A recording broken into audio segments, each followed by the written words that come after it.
știe că au pus-o.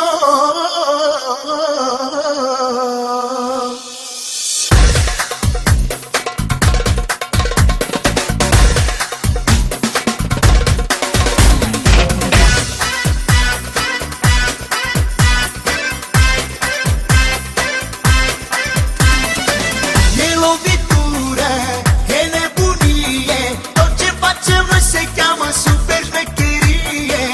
E nebunie, fără măsură, tot ce facem noi se cheamă super lovitură. E lovitură, e nebunie, tot ce facem noi se cheamă super șmecherie. E nebunie, fără măsură, tot ce facem noi se cheamă super lovitură. Au pus-o, au pus-o, au pus-o românii, au pus-o, au pus-o, de-aia sunt jupânii. Au pus-o, au pus-o, se știe că au pus-o. Valuta din spațiu Schengen toată au adus-o. Asta facem când pe banii se pune pata. Mergem dincolo și dăm cât tu și gata.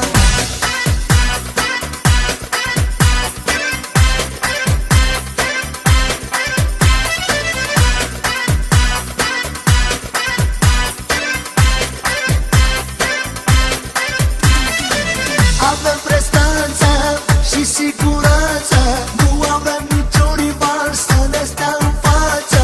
Riscul înseamnă bani și putere.